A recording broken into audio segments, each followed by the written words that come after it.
Why all the secrecy and vagueness and mystique? We're going to talk about money. We're going to talk about how so many Black women and families are affording to move abroad, how we live our lives in Bogota, Colombia, and Mexico City, Mexico. Okay. No vagueness, no mystique here, no gatekeeping here. We're telling you the details. So join us. Hi, welcome. Hello, hello, Welcome, friend. Rashida.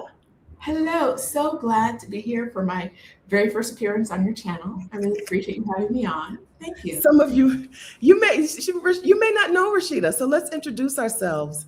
Rashida Dow is a Californian who now lives in Mexico City and has lived there for 7 years.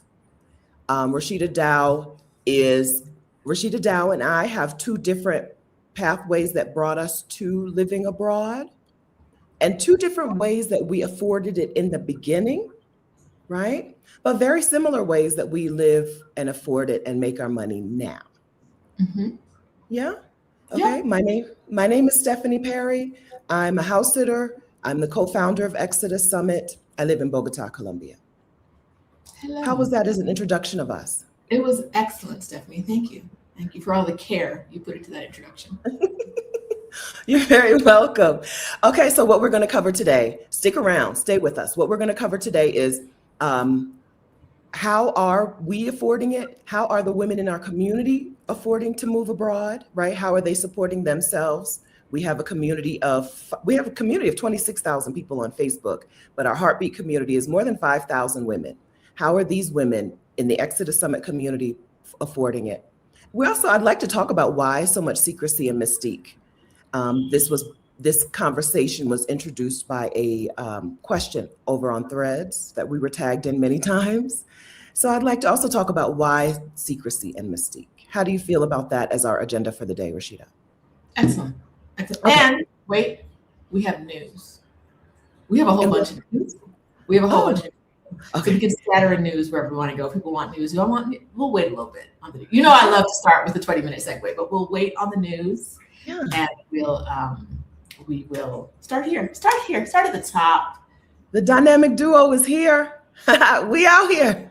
Out Hello. Good morning, B. here. Harris. Good morning, TC Bean. Good morning, virtual six-figure mom. Good morning, emergence of money. Good morning, Angela Godwin.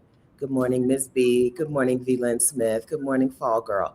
Y'all know what to do, okay? Say good morning in the chat. We only have two rules here, right? You say hello, and you treat Black women with loving kindness.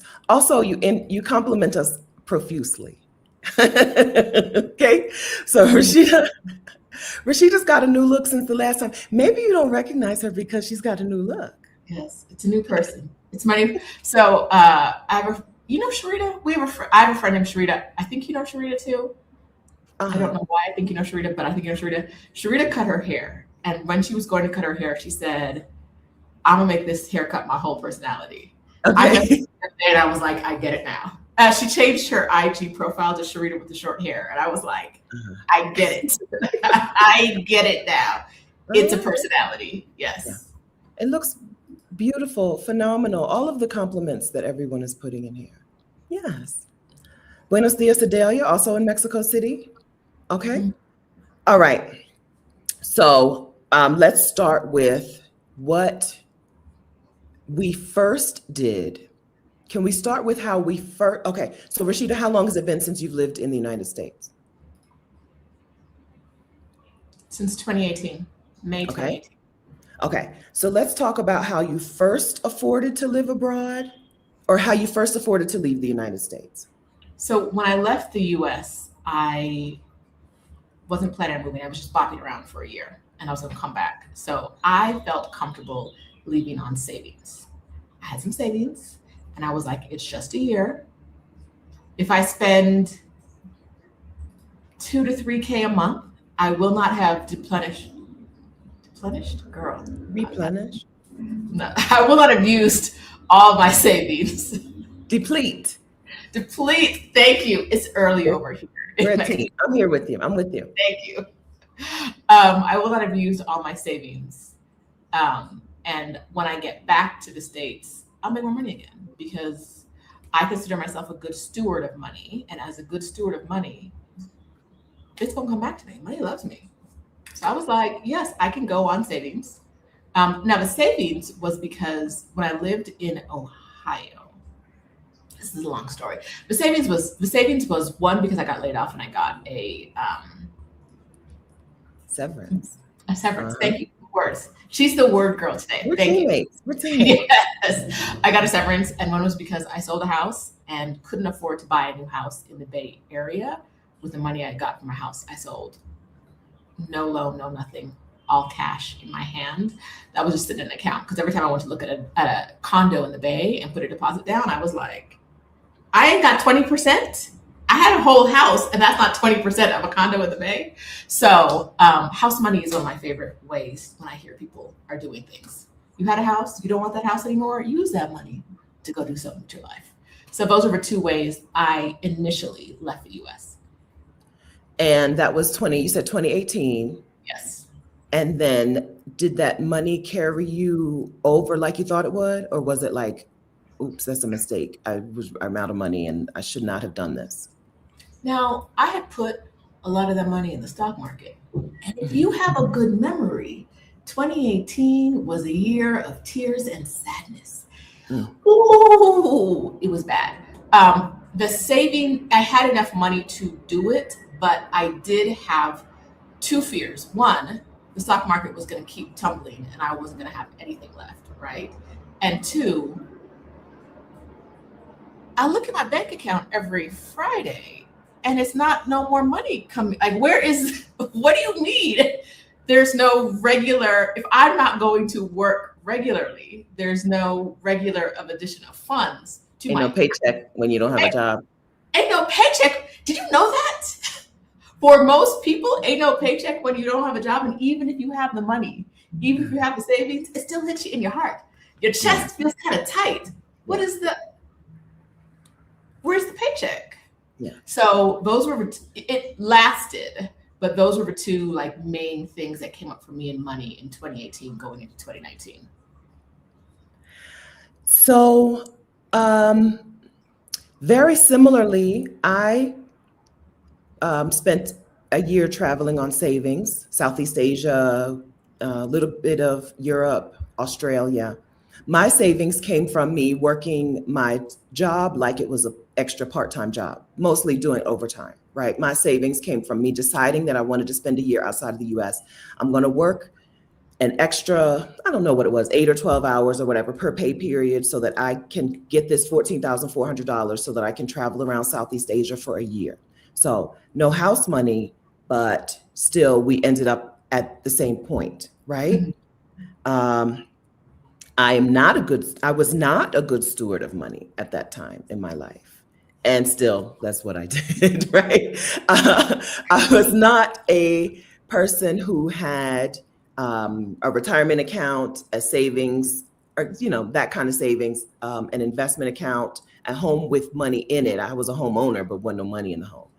And still was able to take a whole year and travel for a year on savings. Now, what I learned during that year was waiting until your retirement age to start living is a scam. Absolutely. And so even before that year, when my mom retired and we went on vacation, we went to Southern California on vacation. And I saw what it was like we went to the Getty Museum, and my mom had a calendar that year. This was either 2014 or 2015. She had a calendar in the kitchen of some photographer. And he had an exhibit in the Getty Museum in LA. I don't know what all we had done that day, but by the time we got to the Getty Museum and then did it in the wrong order, I was like, do you want to go upstairs and look at his exhibit? And she was like, no, I'm tired. Right? She was 66, right? And I was like, tired in a lot of museums these days, not in my 60s.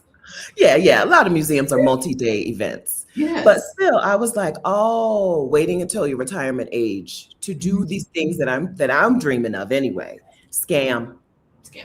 It's a scam. It's not going to work that way. Give all your good years to the man to make rich people richer.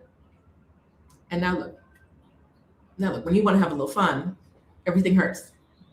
Everything. This is my mom. Hi, Mom. Good morning, Mom. Hi, Mrs. Perry. We don't big call fan. her Mom. She's a big fan of what you're doing, Rashida. Yeah, yeah. And so that is what set you and that's what set me off on this journey of I'm going to live abroad and I'm going to figure out the money my own self. Hmm. Okay. Absolutely. Absolutely. So we don't still live off of that same money. We now make money doing a variety of things. Do we want to go to that first or do we want to talk about why a job abroad is not the answer for most people? Can we talk about the secrecy first?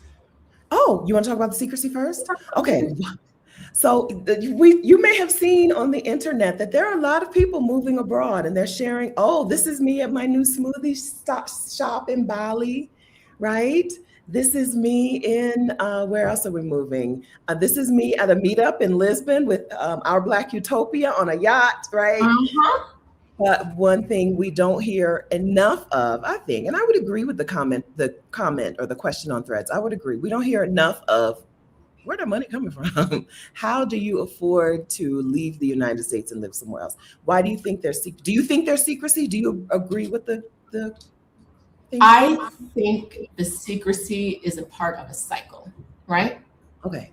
Because if I tell you how I make money online, it's going to be 30 people with comments about why that's wrong, why that's irrelevant, why, you know what I mean? Like they're talking about money is such a charged issue that people often don't want to talk about their own money, how they make money, how they have money, or how much money they have, because here come people they don't know and people they know judging. So now I opened up about doing X, Y, and Z, and I get criticism or whatever, or unrequested feedback, right? Why am I going to do that again, right? Also, I think there's another aspect to it, which is a lot of the people you see online living their best life abroad aren't making money right now, right? They look like they should be making money age, but that's because Black women look young. So you're looking at this 40-year-old wondering how she's living her best life. She had a pension and she's 65, right? Like she's not working, right? Yes. And so there's both of those things happening. There are people, I'm a person who does not have to work, right? But saying that I can live abroad without working doesn't help somebody. That does nothing for anybody else, right? That does not add value to most of the conversations people want to have about money, right? Yeah. Yes, Right? because then they think, oh, you can only do it if you have enough money to live the rest of your life. You cannot move abroad if you still need to make money. Right. And I didn't show I think what people are looking for when they ask that question is a pathway they can copy more than a pathway they can model, right? They want the blueprint, right? They want the exact blueprint to build out. How are you doing it? And how can I do it too? And most money-making opportunities don't have blueprints, right? Okay. They have ideas, they have theories. There may be a map. There may be, I can show you how to turn left at the Big Bend, right? But I can't tell you exactly what angle to spin that wheel at, right? And that's the difference for me. It's like the conversation you want is follow step 1, 2, 3, 4, 5, 6, 7, 8, and you'll make the money I'm making. And that's just, I don't find it to be a helpful conversation because most things like that aren't repeatable in the same way. It's more about a change of approach or like hearing other people's approaches and their mindsets. Yes. More than the actual step 1, step 2, step 3. Yes. I love a step 1 and step 2 and step 3. But when we're talking about money for you, it depends on a lot of things. And so my step 1 is not your step 1. And I can give you a step 1, 2, 3, 4, 5, right? Yeah. But how you execute is going to end up with that telling you what that finished process is going to look like. Yeah. And now you get mad at me because your process, your end result doesn't look like my end result. Yeah. I didn't lie to you, right? I told you what I did. You just did it a different way, right? Yes. We're starting with different tools. We're starting with different privileges.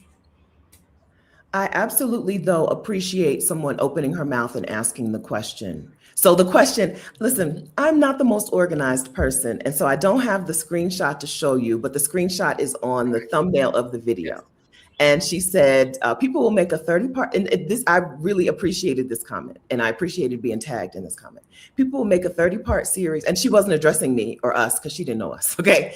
Don't get mad, I'm saying all this to say, don't get mad at this lady for asking this genuine, I feel like it was a genuine question. People will make a 30-part series about moving abroad and never mention how they are affording it. And that's the most important part, right? She said, why is there so much secrecy? Why is there so much mystique around this? I appreciate asking the question because if we didn't learn anything else from Whitney and Byron's wedding, we learned blessed are those who ask the questions. If you need to know how I did it, don't come up with your. And so she said, "What are y'all doing? Are y'all selling? Selling?" But like also that, I think that might be one of the reasons where it didn't resonate with me the way it resonated with Stephanie. I found that humorous because some people probably are, right? There's some sugar daddy action. Some people, right? There's somebody but making money doing anything. that like, well, I can't figure it out, so it must be prostitution. I was like, I know. I took that as humorous. Maybe it depends on what day you catch me, but I found that humorous. But you got to ask questions. I'm a person naturally. I will make up an answer in my brain and then just be like, "That's the answer." And I'm not a natural question asker. And so I really appreciate it when I hear somebody asking a question instead of just closing the door, because it's really easy to be like, "Well, I can't do it. I see these people doing it. They seem to be XYZ thing that I'm not, and so let me close the door." Right? Rashida was an attorney who owned an investment property, which helped her leave the country in the beginning. I was not an attorney and I didn't have an investment property. And if I didn't ask the right questions, I would never have thought that this was a possibility for me, a pharmacy technician who made $22 an hour. Right? And so I appreciate, ask me the questions. You talk to me with loving kindness. Okay. Talk to me nice, but ask questions. And so I appreciate everyone who tagged us in that, because I think sometimes when we have these kind of conversations, we do start a little bit too late in the conversation. We don't start for the beginners all the time. Right? We don't start with the people who are just asking, like, how is this even possible? We start a little bit later for like how do you get the residency and this and that. Mm-hmm. Okay. And I think it is a good question to ask. I think the answers need to be held in safe spaces. I don't think you can ask someone, how are you making money to move abroad? And then shit on their answer, right? Yes. Or allow a space where people are doing that, right? Like that's where I'm like, a lot of times when I see I don't get engaged in the conversations online, but when I see the conversations online, they devolve into something where it's like, she was just trying to help y'all. She was just, right? She was just giving y'all a little game. And now look what happened. This is exactly why we close things for Black women only. It makes it easier. It makes it safer. It makes it less likely that people are just going to be talking crazy. I watched it's a man on YouTube. He was making shorts about, he bought a 3D printer. Mm-hmm. And he's like, day 1, day 10, day 500 of me proving to my wife that this expensive 3D printer was worth it. Right. Every day, every video, he makes something, right? And I'm like, oh, that's cute. He made a little cup holder for his wife's Stanley cup for the stroller. Right? Nice. People are so rude to that man. Oh, you spent X thousands of dollars to solve a $2 problem. He made a fridge magnet with their QR code for their Wi-Fi. Yeah. They're like, all you need to do is tell people the Wi-Fi that you spent thousands of dollars to fix a free problem, right? And so there are reasons that you can't do certain things on the internet if you value peace of mind, if you value good conversation and communication over people being really rude and mean to you. Mhm. So I agree. That's another reason that it can seem like there's a lot of secrecy and mystique, because as soon as people start talking money, here they come. Here they come. A Black woman who's not struggling on the internet? Oh, no, can't have that. Yeah. Here comes Shoeless Bob down on the farm with a Confederate flag with so much to say. Now you a monkey. What happened? How we get here? Yes. Okay. So I do understand that point of view also. Tori Prophet Mother says, I enjoy when creators give income updates and sources and amounts.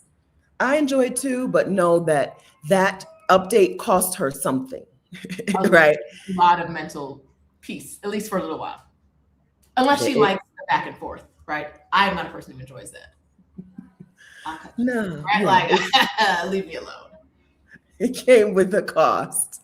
So yes, right. And so I think that's, do we cover, so why the secrecy and why the mystique? That, okay, we don't want to get unsolicited feedback. Mhm. And then number two, which you slid by, some people don't need to make any more money in their lives. And so that's why they're not talking about money, because they're not thinking about making money. They're not talking about making money because they're not thinking about making money. There's a satisfaction that comes from, I don't need to make another dollar to live my life, the rest of my life. The rest of my life, living good. And I think, like I said, people don't want to hear that either. If they're not there or they don't see their path to there. And often the there, right? So the there is going to be different per person. I don't have to work again for the rest of my life. It's going to look. Some people are like, if my bank account don't look like Elon Musk, right? Like the goal is so high for them individually that they can't imagine anybody else with less feeling comfortable, and that often makes those people uncomfortable themselves, right? What do you mean you don't have to work, right? What do you mean you're out here enjoying life when I'm going to work every day because one day I'm going to be the next billionaire? Sure.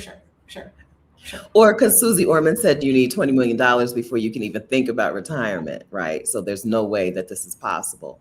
I used to love that lady. This is a mindset, or this is an approach problem. This is I don't know how to solve my problem other than what somebody else told me was the solution to my problem. Yes.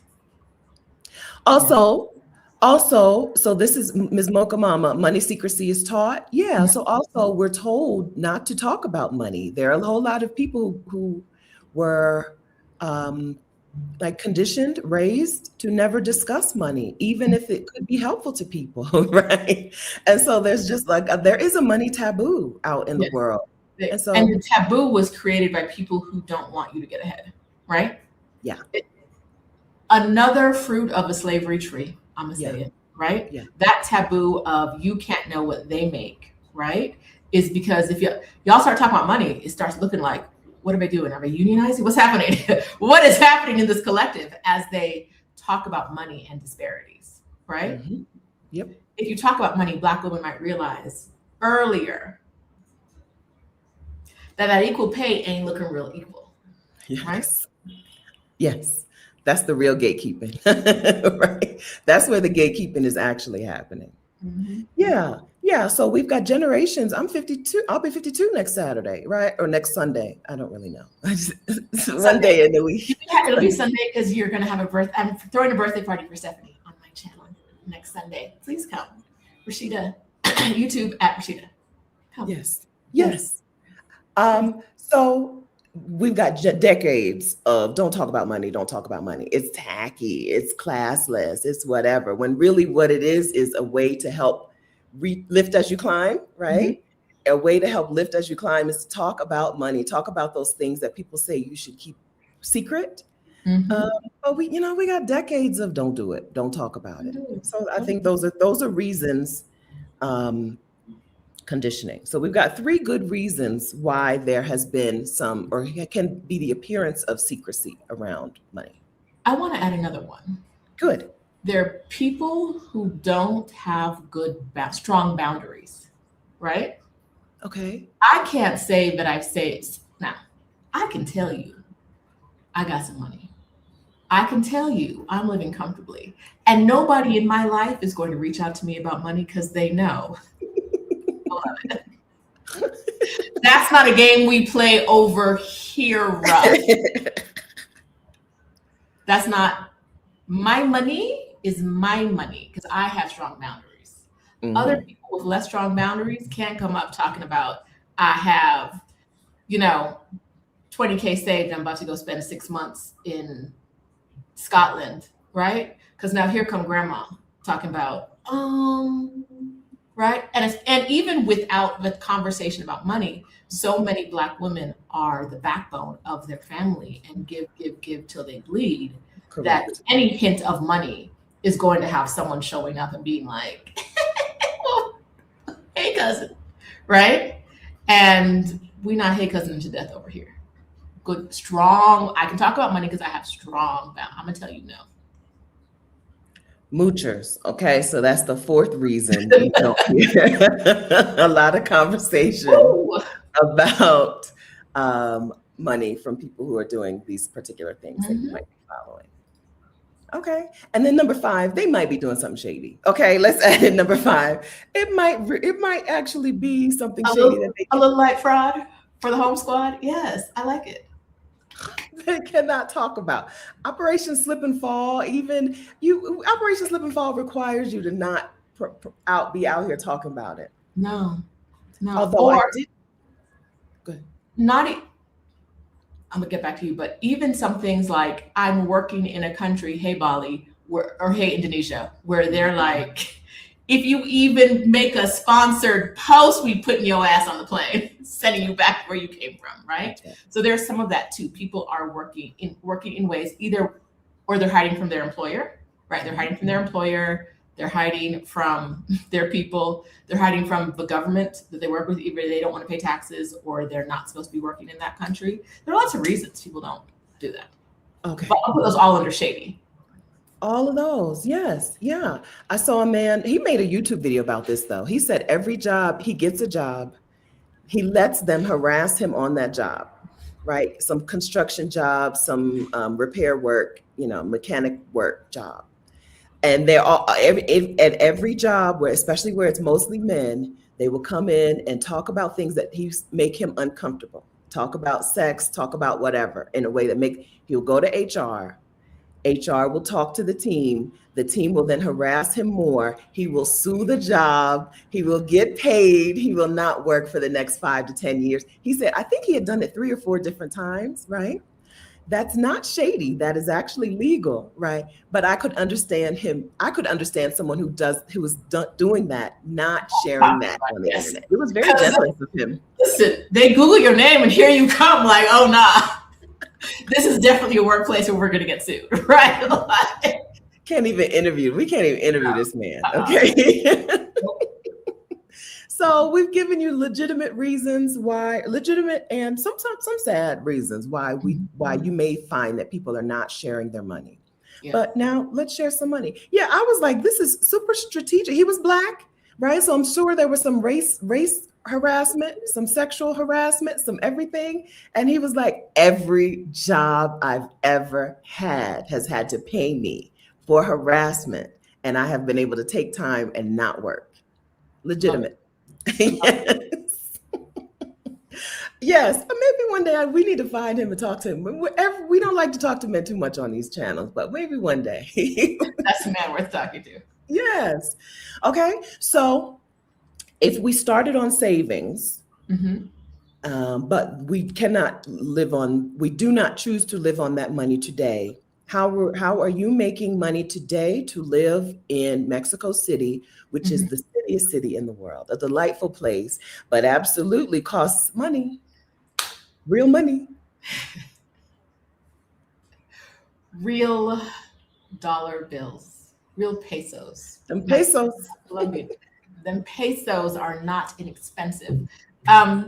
When I started, I was talking on the internet about what I was experiencing in life. Okay. And people kept reaching out to me and being like, can you help me do the thing you're doing? Right? Now I'm not giving you the blueprint. I'm giving you the map at this point. I was talking online. People were like, "Can you help me?" I started helping people for free. Mm-hmm. There's no stress in your life as regularly making yourself available, a calendar for people to show up and work with you for free, and then them not show up when you could be out in the streets eating ice cream, and now you home with pants on, and they don't. So after a while, I was like, just because it became such a waste of like 5 minutes worth of thingy, rescheduling or doing this or doing that. Finally, I was like, no, y'all got to pay, right? Mm-hmm. And I put a fee on it, helping people do the thing I was doing. Mm-hmm. Put a fee on it, and then it grew and it grew and it grew, and that's how I have a business. That's a map, not a blueprint, right? Yeah. So I don't think. Wait, I can't get it out there. Wait, but I agree with that. But I lost the one. A lot of tire kickers, right? And dropping knowledge bombs says a lot of tire kickers. Black women, friends. Oh, let me go ahead and close out the Instagram. If you're over here on Instagram, hi, come on over to YouTube. I'm going to close out the Instagram. We're going to start talking about you and what you have in your mind that can be money in your pocket. Mm-hmm. Okay. What Rashida did, what I did is take what's in our minds and put it in our pockets. So if you're over on Instagram, come over to YouTube. My YouTube channel is Stephanie Perry. We're live right now. Come on over. Okay. That way you can ask questions and get information. Thank you. So, so a lot of tire kickers. There is probably something already that people in your community, in your family, in your friend group come to you for that you help them do. Mm-hmm. If you decide, right, not everything needs to be monetized, but we're talking about the money to live your life, your dreams, right? If you're looking to monetize something, let's talk about that. Then that is the place to start. When people ask you, how did you do that? Or the opposite, oh my God, don't get her started on this, right? Here she goes. I started charging people for things I was doing for free. And and 6-7 years later, it now supports my life. So more clearly, those first calls were what? Those first calls were at people wanting to know what from you? They wanted to know how to take a sabbatical, how I took a sabbatical, and how I could help them figure out how to take a sabbatical. Now, I say that, not that I'm hesitant to say that. I think a lot of people are like, oh, like discredit this because like, oh, you moved abroad and then you taught people how to move abroad. And I'm like, you learn to run and then you teach people how to run. Like, I don't know. Like there's a component of humans in this space that are like, well, all this information should be free, or you're only making money teaching the thing. And I'm like, yes, I'm making money teaching the thing that I have spent thousands of hours on in the past year. You've been thinking about this for 2 weeks. So, hey, if you want the expertise, come get it. If not, that's fine too. But for some reason, there are so many spaces where the teaching is discredited as a way to make money, right? Mm-hmm. As a move abroad coach, I can't like there's no value in how I make money because I'm just helping people move abroad, right? And I'm like, that's a thing people want to do.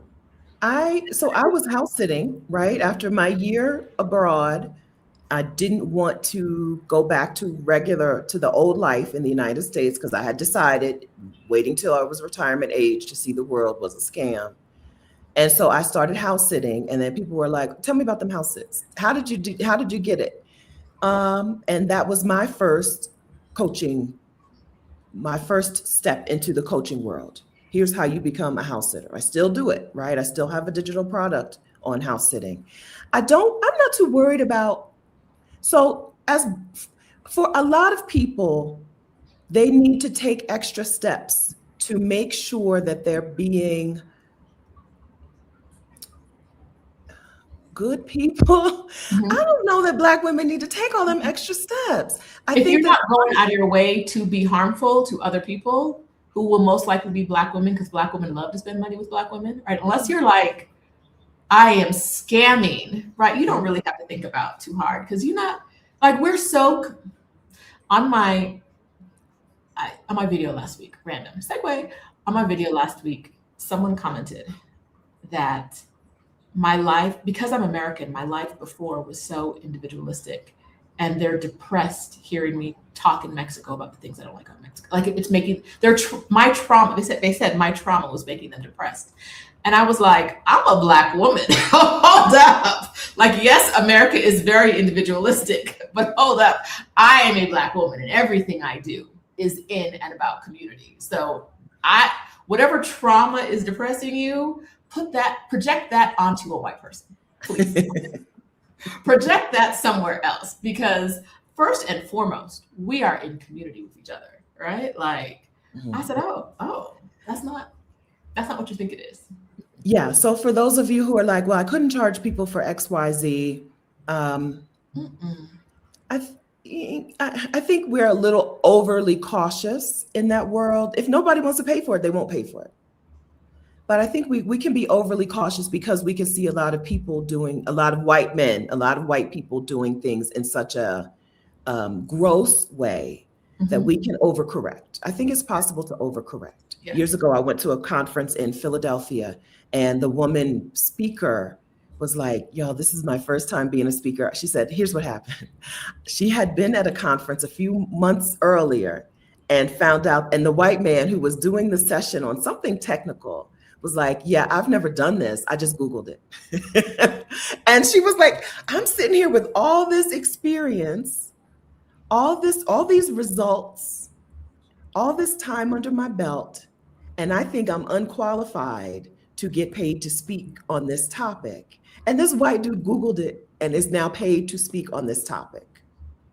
I think there's and she was like, so that day I came home from that conference and I sat down and I found me a paid speaking engagement, right? Look at that.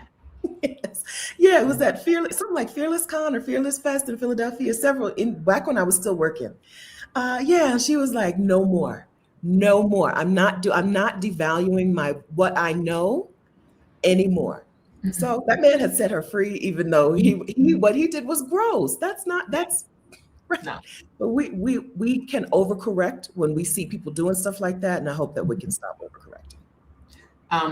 There's a half a thought, perimenopause. Lost it. Okay. She overcorrected speaking. I have no idea. She did the good correction. We overcorrect by being like, oh, I can't charge and I can't do this and I can't. I know what it was. I didn't know this at the time, but my experience taught me that if someone wants it for free, someone wants it for money. Yeah. Right. And you can spend your time with the free people. Yeah. Or you can spend your time with the paid people.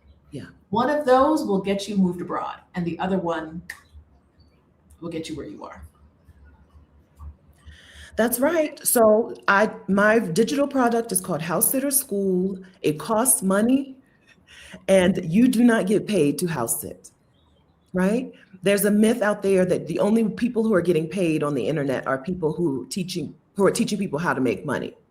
Mm-hmm. House Sitter School is not about how to make money. It's about how to lounge by a pool on somebody else's dime, right? And walk dogs and pick up poop. Right? And live a peaceful life for a few weeks or a few months or a few years. There's no money in house sitting. Now it saves you money, which is actually, which is money as whatever. But there's no money in house sitting. But creating something that the thing that you do for money doesn't have to be about money. You're right, Rashida. People will pay if they'll take it for free. Somebody will want to pay for it. Because usually the paid thing is a faster path. YouTube is free. There's not a whole lot you can't learn on YouTube for free. But do you want to spend 40 hours, 80 hours, 150 hours learning this thing when you could download somebody's digital product, come to somebody's online conference, get a coach, book a one-on-one call with somebody and get down to the point and get it so specific for your needs, right? So people pay for accelerated results. People pay for individual attention and feedback, right? People pay for things that you think could only be free, for those reasons.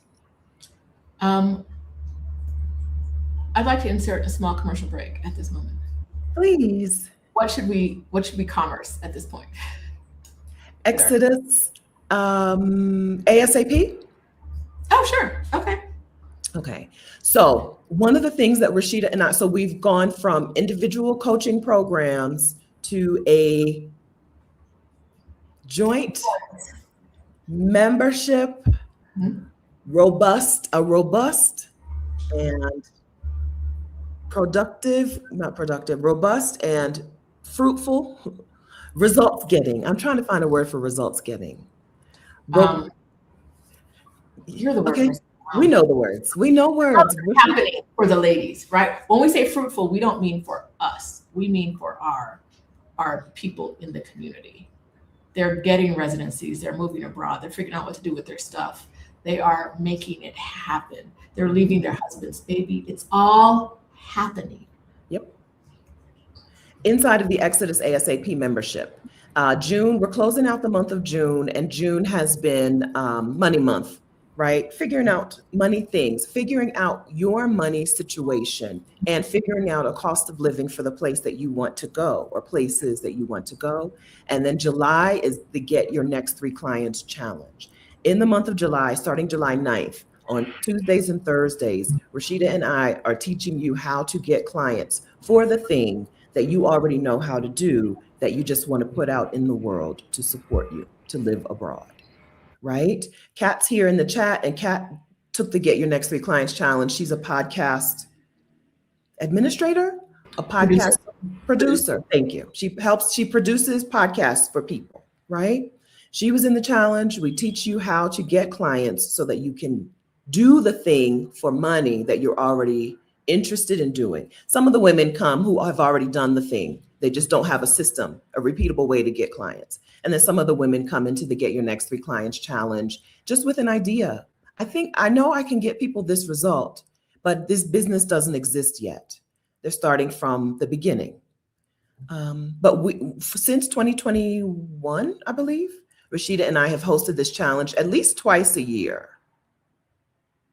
Now it's inside of the Exodus ASAP membership. We used to charge 600 and something. We used to charge $697 was the last price for this challenge, $697, because knowing how to get clients is worth lots of money, right?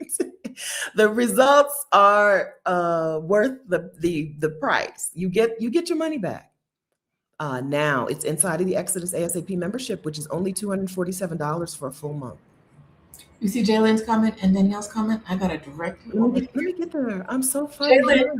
Jaylen said, yes, since I've done a challenge, I've got more clients and landed my first paid speaking gig. Well done, Jaylen. And well done, us. Yeah. So inside of the Exodus ASAP membership, join us in the Get Your Next 3 Clients Challenge. We're going to talk for a few more minutes about what it looks like to take what you know in your head, what you know how to do, and make it into a moneymaker, make it an actual business instead of just a wish, a hope, a dream, how to actually make the money doing it. Or I know how to do X, but I don't feel like I can monetize X. Or I want to move abroad, but I can't. The right way is to get a job, which we were going to talk about too. Yeah, let's go ahead and get into that. So jobs are stinky. Sorry, I shouldn't say that. I have some job trauma, clearly. So often one of the first questions is, I want to move to X place. How do I get a job there? Mm-hmm. I don't think that is a pathway that most of us should be looking at, because it's a dead end for a lot of us. Mm-hmm. I saw a white woman, I think from Austria. She moved to Mexico City because her husband's Mexican. She speaks them Austrian languages. So like French, I think she spoke French, German, some Spanish, but she wasn't like, she's fluent in Spanish, but not like business Spanish.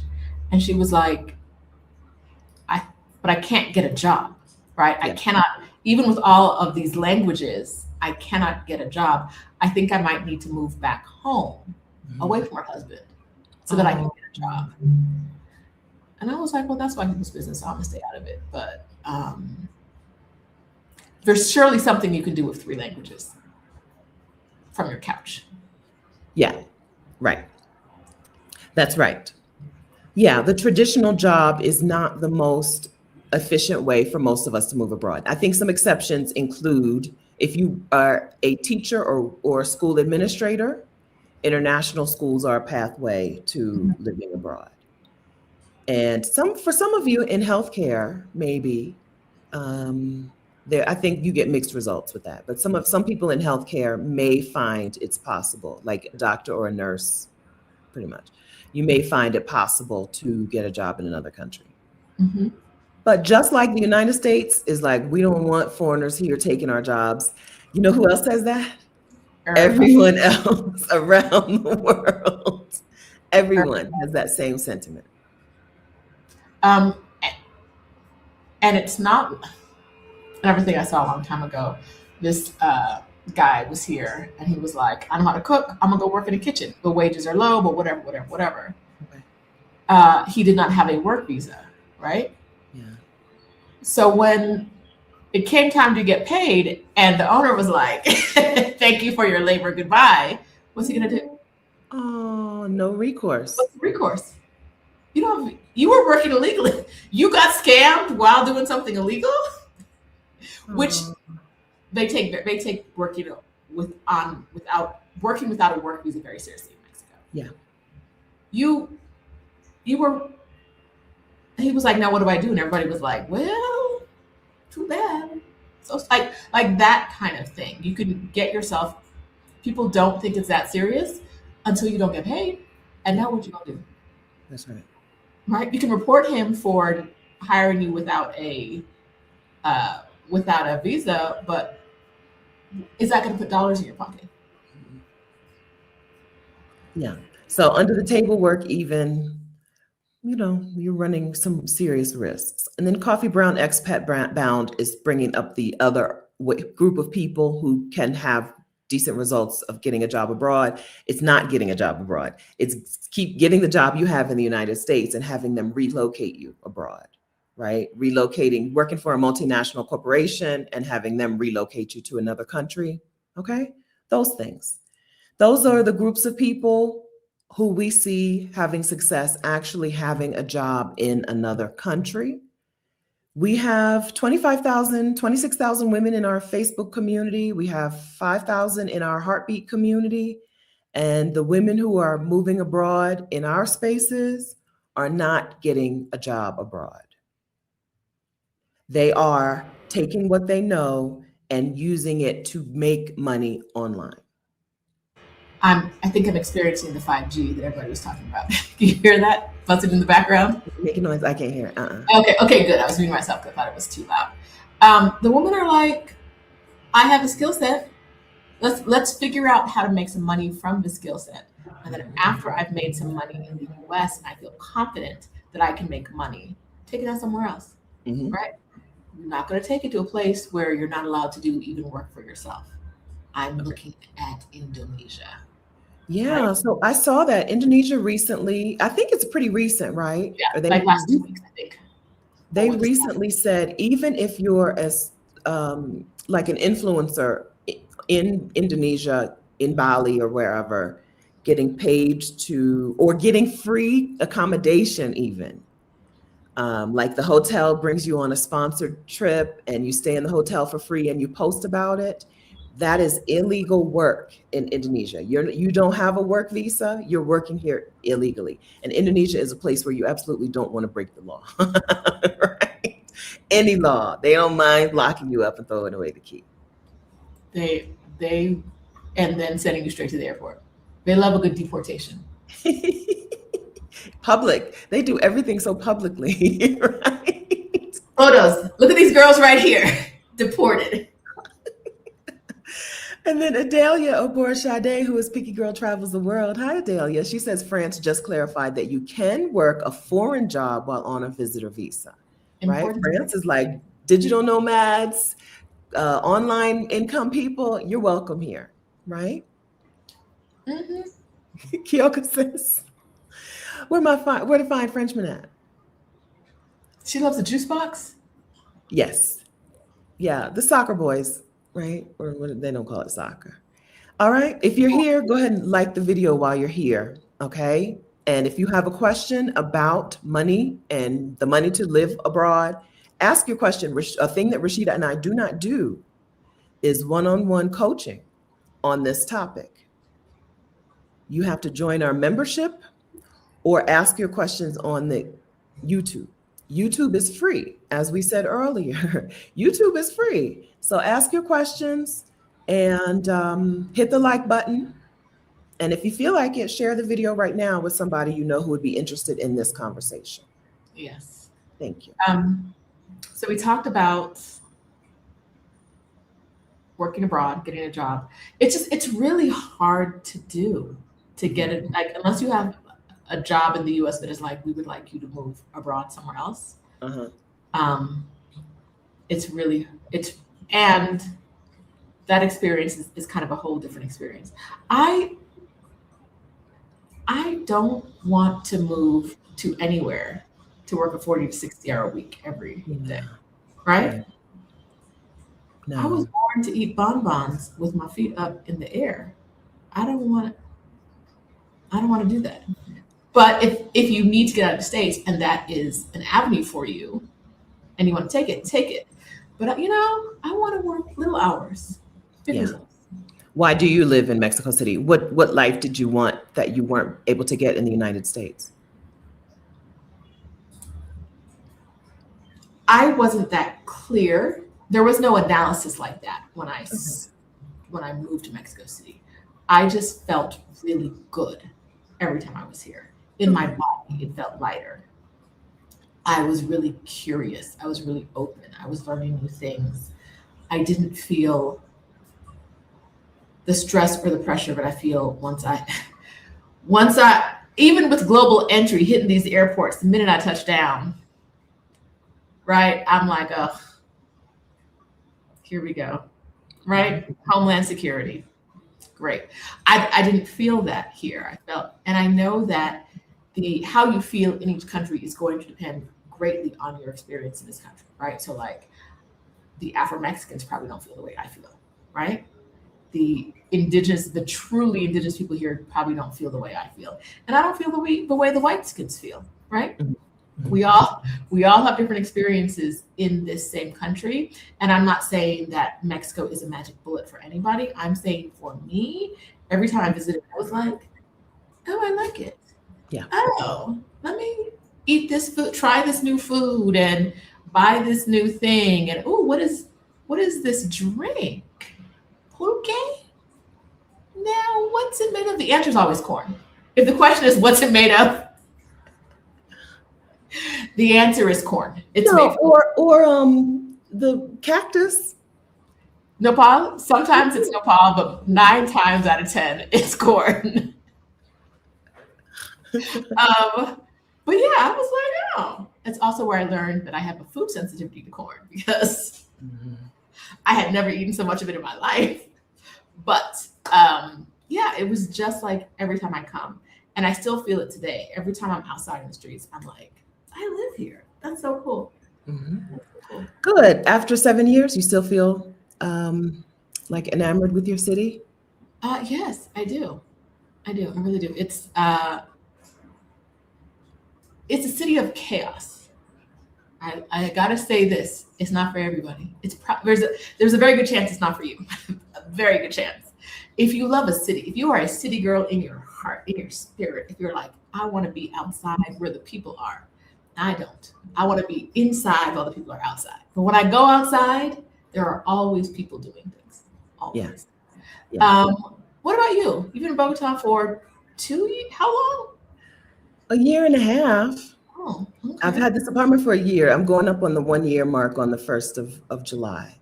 So let me Okay. tell you why I don't live in the United States. Some of this is why I live in Colombia, but some of this could be why I would choose anywhere over the United States. Hmm. I don't want to live around American white people.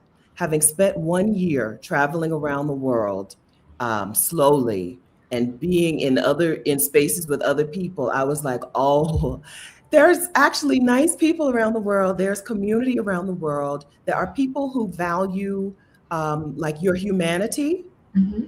and not your workerness. In the United States, you're just a worker. I don't care. I don't care. I don't even, it's not just about Black or brown people. Everyone in the United States is just a worker. And I don't want to live that life. So I don't want to live around American white people. And I don't want to live my life as just a worker until I'm retirement age. Um, and I also want to live in a place where the things that I value are valued. Hmm. I really value community and connection and care, and it's hard to get that. You can create that in the United States, but you're swimming upstream. Just go someplace where they already value those things. Go someplace where they already live like that, where generations on generations on generations of people have done that, instead of you having to teach people how to be in community with one another. Right. I think that anyway, those are some of the reasons why I don't live in the United States. That's what I'm getting from Colombia or from wherever. I tried Costa Rica for a couple of years. I bopped around Mexico for a while. That's what I get that I don't get in the United States, which makes it quite likely that I will spend the rest of my life not living in the United States. Hmm. That means that I need to know what my money's going to do, right? Um, I need to know how to calculate a cost of living for a place, and I need to know how to make that money, right? I need to know how much is it going to cost me, and where is that money coming from? And that's a thing I've had to learn to navigate differently than we navigate it in the United States. In the United States, you have a job, and then you need to live up to that. You need to get yourself under that amount, job or jobs plural. But I find outside of the United States, we kind of do it the opposite. People who leave the US and go other places kind of do it the opposite. They're like, what is it going to cost to live this lifestyle that I want in this other country? And then, okay, well, where's that money going to come from? Hmm. And that is it opens up options, opens up possibilities for you. And it also frees you from the grip of your job being your life, your work being the only thing that's important about your life. When you approach life abroad, as in, what do I want from my life in this place? And what do I want my quality of life to look like? What do I want my standard of life to look like? And then what is that going to cost me? And then you find ways to make that money. You are you're living like a whole person instead Hmm. of like a worker. And I think we see that in our community. We see that with ourselves and the thousands of women in the Exodus Summit community. Can we double back real quick to D Michelle's 123's comment? Yeah, She said, OMG, no whitey people is just another plus to move abroad. Pause.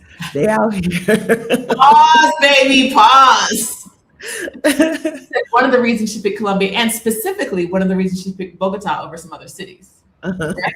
Two things you need to consider when moving abroad. If this is an important point to you, right? I would say at least two. Stephanie might have some others. Uh-huh. One, they are out here. You go to San Miguel, it's nothing but white people. I mean, there's also some Mexicans, but like, please. It's like there are some places where white people are just, and they have brought their whiteness. They have brought their MAGA. They have brought it all. They are typically outside of the U.S. because they can live a better lifestyle out of the U.S. But they're not in the community. They're in enclaves. They are in white enclaves. They still don't want to see your black ass there, no matter where it is. The other thing is, who are the white people of the place you're going, right? Not every place is going to have American white people, but they're going to have some version of white people. The white Mexicans down here, white Mexicans, we shorten to white Mexicans. Baby, terrorists. Not to me. Yeah. To Other brown or Mexican people, Mhm. terrorists, right?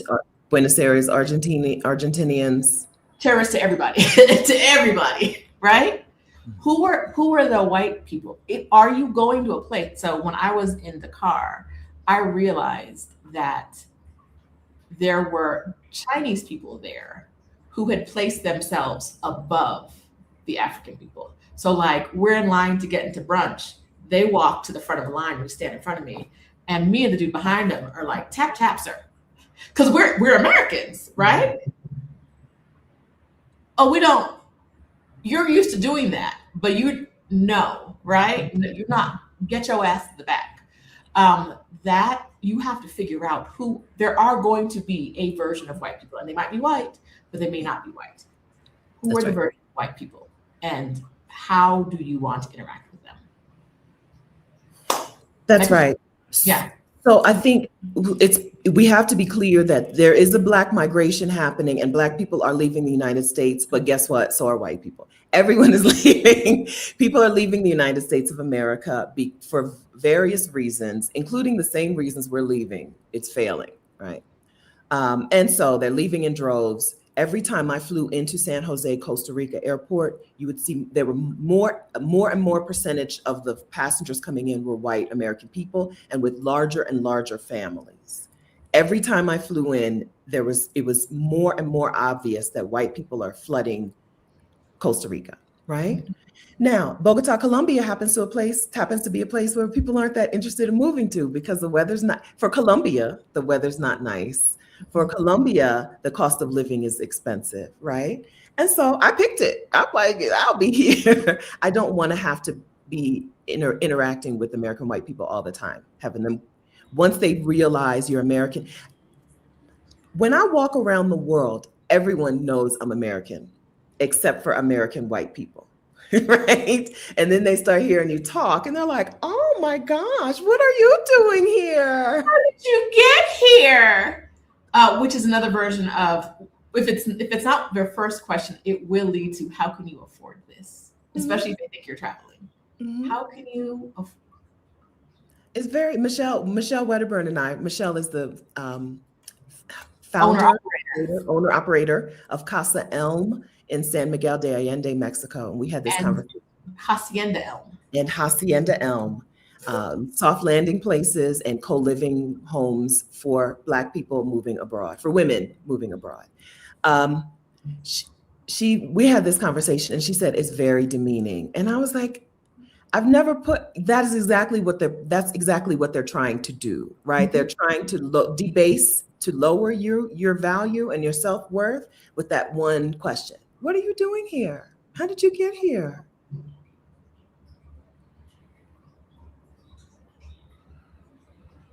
It's also why when they speak to me, sometimes I act like I don't speak English, Mm-hmm. or I'll just stare at them until they have to walk away. If you're gonna make this uncomfortable, I'm gonna double it up. Let's do this. Let's do this. Let's all be uncomfortable.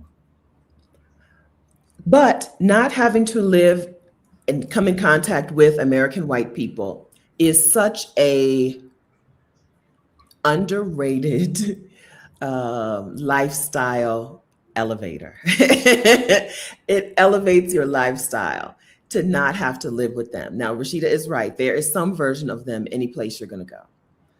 But you cannot be in contact with them. When you ain't got no job, it's easier to not be in contact with people that you don't want to be in contact with. Yes. There's not a single American white person in my building.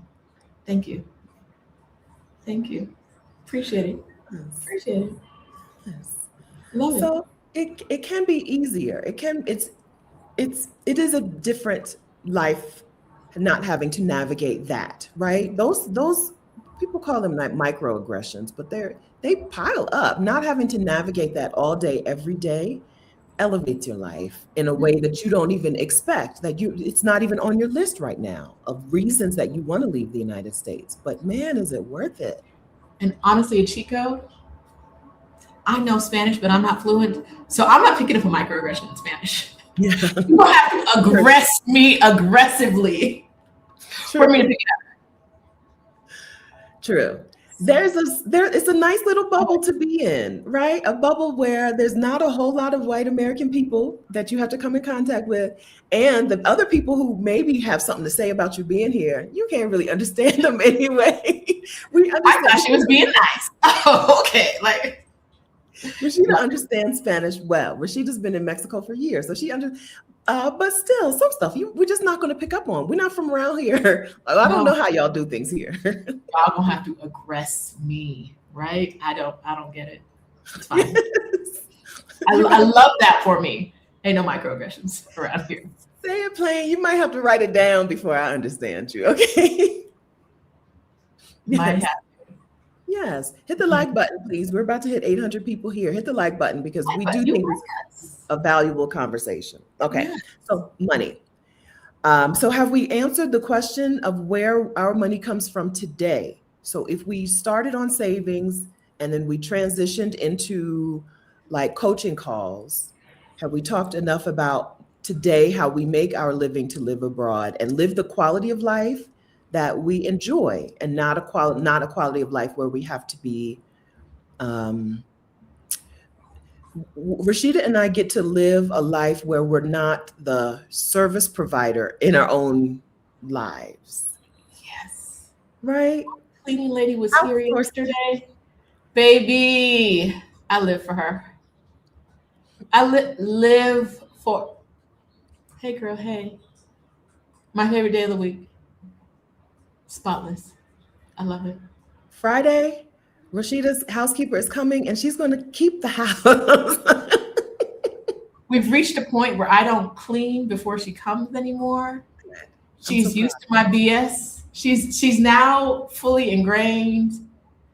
And every week I'm just like, you ain't got to clean. I pick a room and be like, you ain't got to clean that because you already have. I see the state of this house. You have enough to do. Yesterday, I was in my office. She ain't cleaned the office. It's fine. It'll be here next week. She'll clean it next week. Mm-hmm. That's right. Everything else, she taking care of everything. That's right. I think we get to, this is moms, parents, spouses, listen up to this part of the conversation if you haven't listened to anything else. We conflate the labor with the role. Or the result. Okay. And so we think being a mother is cooking the meals, driving the carpool, ironing the clothes. And the ironed clothes make you a good mother. And the cooked meal makes you a good mother. Whereas I have been the service provider in a family where I was not the mother, right? She brought me in. There's a woman in Australia. I lived in that house with them. She was the mother. And those kids were clear that she was the mother. Mm-hmm. Stephanie woke the kids up for school and I made the bed. I was supposed to make them make the bed. I'm just going to do it. It's easier. Listen, a 4-year-old and a 7-year-old. I'm not doing this. We're not fighting about this, right?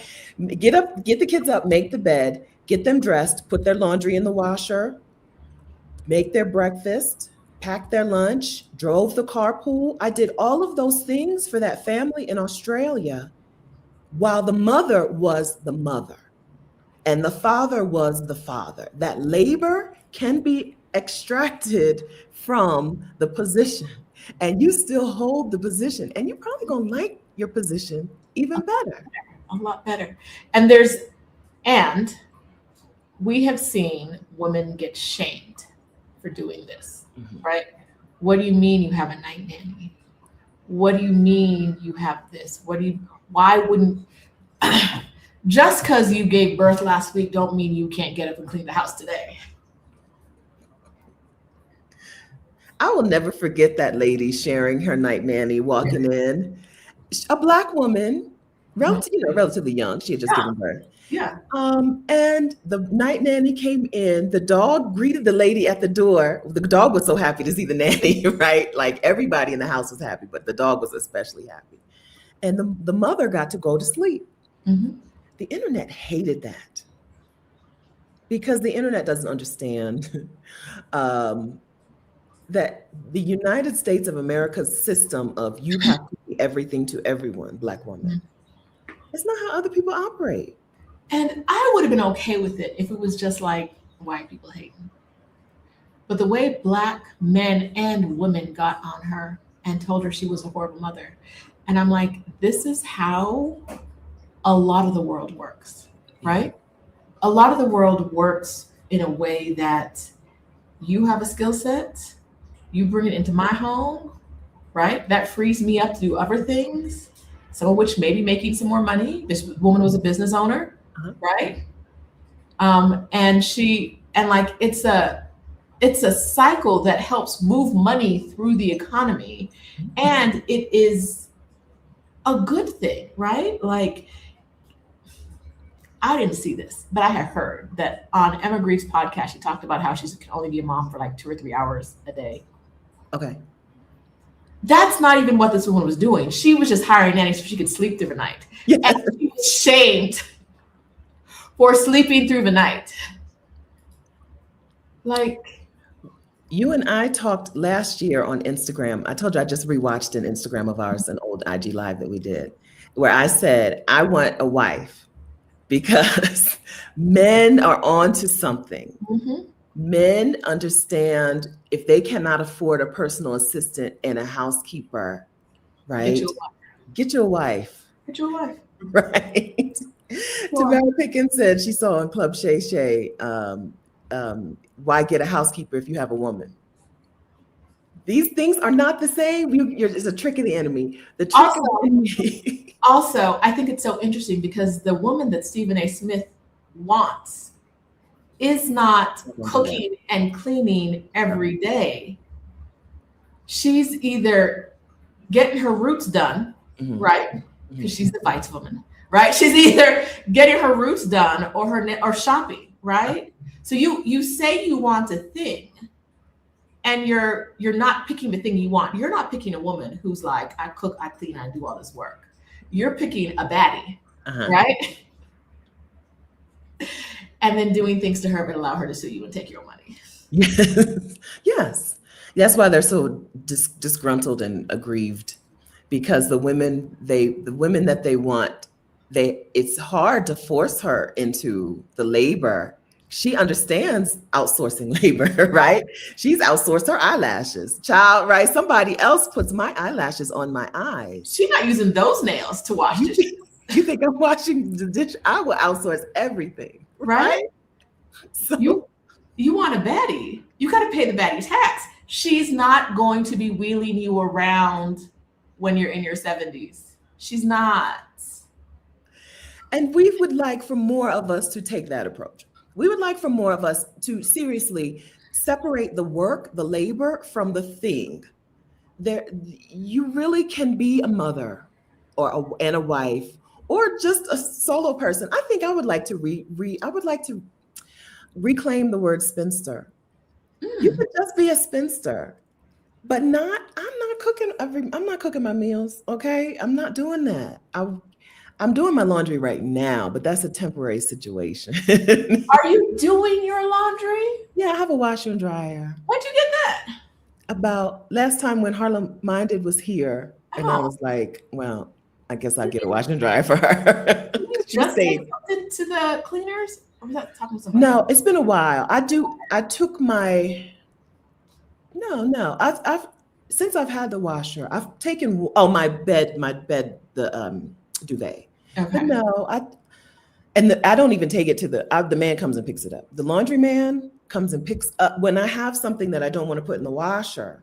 The man comes and picks it up and delivers it. Because I don't want to do those things. My spinster life requires me. My spinster life does not require me to also be doing all of the labor inside of the life. This is a group effort. This is a group assignment. And it's so much easier to be a group assignment outside of the US. Yeah. It's so much easier to live in a community where people are like, every person with a child in my building has a full-time nanny. Yes. Or at least an everyday nanny. Even women who don't work, right? Have it. And it's not something that's looked down upon here because everybody does it, right? Most of the older apartments here Have a room for either your nanny or your cleaning lady or both to sleep in the back with a small shower, little bathroom back there. You go in a lot of these rooms and be like, what is this room?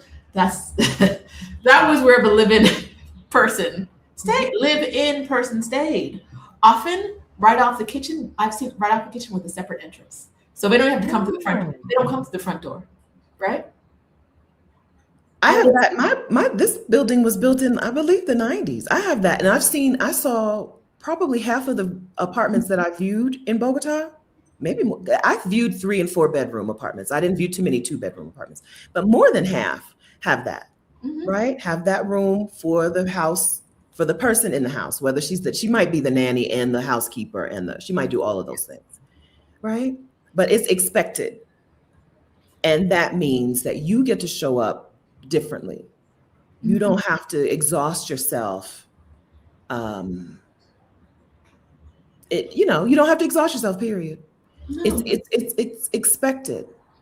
It's expected. It's part of the community. It's not looked down upon, and it gives you so much relief, right? Listen. I don't care what my apartment looks like on Thursday.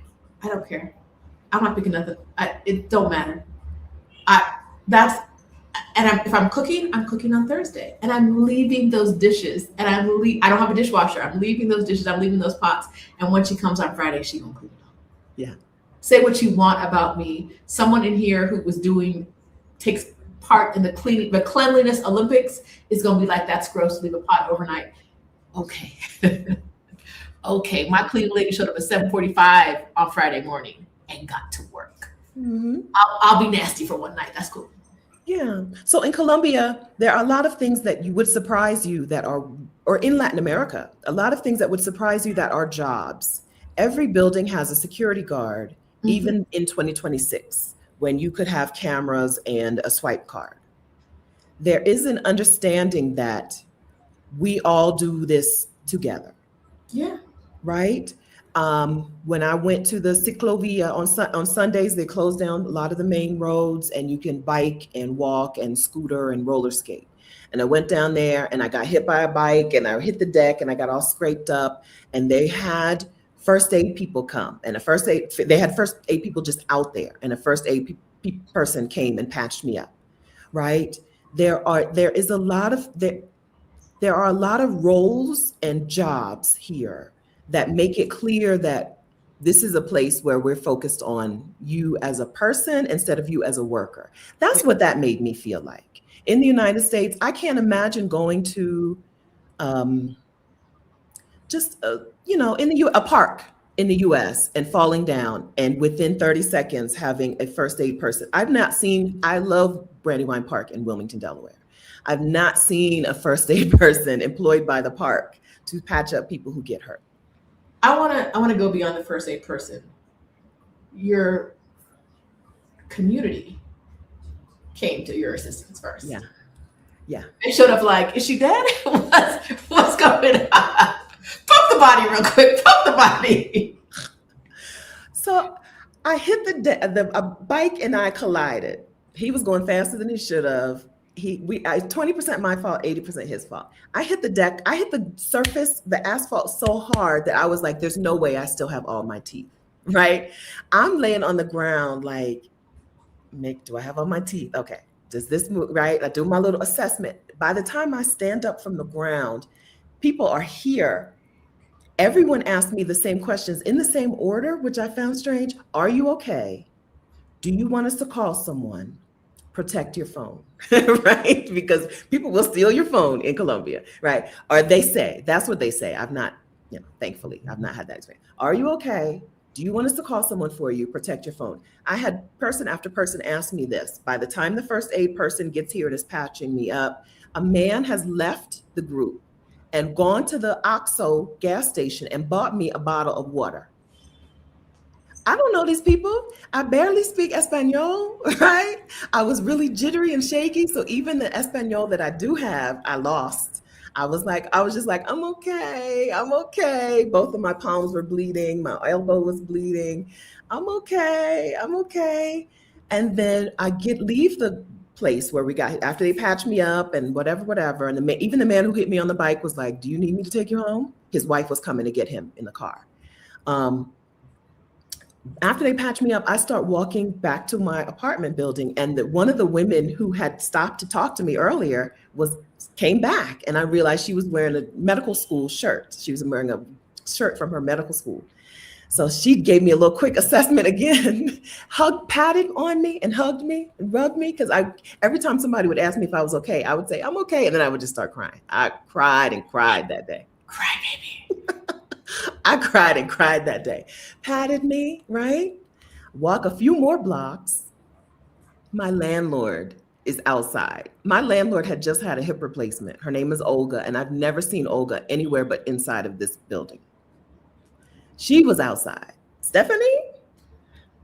What happened? She speaks English. It's funny. She's Colombian, but she speaks really, really good English. Mm-hmm. What happened?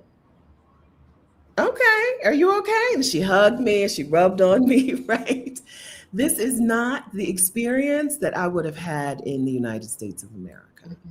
Even in Delaware, where Delawareans, I think, were pretty nice. You know, Black is a Black place. I lived in Wilmington, Delaware, a very Black city. But I've not been treated like that. Candace, Harlem Minded is in town. And something happened the other day, and she's like, these people really are looking out for you. I did something real dumb. I don't remember what I did. And somebody helped me something. And she was like, yeah, they do be looking out down here. This is a different place. Just a Hole in the Garden, love the name, says, not here in the US, only people with phone cams to laugh at you and post on IG would have shown up. Yeah. You probably did not end up on the internet. No. Mm-mm. And then I fell again. No. There is such a thing as there are different people in different places. And when you go different, you can choose a place that has the kind of people that you want to live around. Mm-hmm. That can come with a price tag that you could afford. A price tag you can figure out ahead of time. In Exodus ASAP in June, we help people figure out their budget, and then we help by reviewing their budgets. You can figure out how much it's going to cost you before you even move, and how much in the Get Your Next 3 Clients challenge. One of the things we work on is how many hours of work do you need to work to get to that dollar amount you want to get to, right? Because we're not out here just working for no reason. I'm not going to tell you that in order to start a business, you got to grind 60 hours a week because right? We're not doing that. I'm going to tell you, figure out what's the minimum number of hours you need to work, and maybe add 3, 4, 5 on top of that, right? So you got a little cushion. How many clients do you need to see a week in order to live the life you want to live abroad? That's right. And how do you get those clients, right? It's Get Your Next 3 Clients, because we help you get your next 3 clients in the business. Women come in to do things like freelancing and virtual assistant work, coaching like we do, consulting, which is different from freelancing, right? Some women end up with their first client being the job they have today. Their first consulting client is the job that they already have today. If you feel like you know something that people will pay you to do or to teach them or to do for them, but you just don't know how to get these clients, please come to the Get Your Next 3 Clients Challenge in the Exodus ASAP membership. It's what we do. What we do is we bridge that gap between, well, I could do this, but I don't have any clients to pay me to do this. That's what the Get Your Next 3 Clients Challenge is all about, right? So if you have some sort of freelancing thing, freelance writer, freelance accountant or bookkeeper, virtual assistant, I want to answer people's emails and be in their inboxes. I want to do social media management. I want to do whatever, right?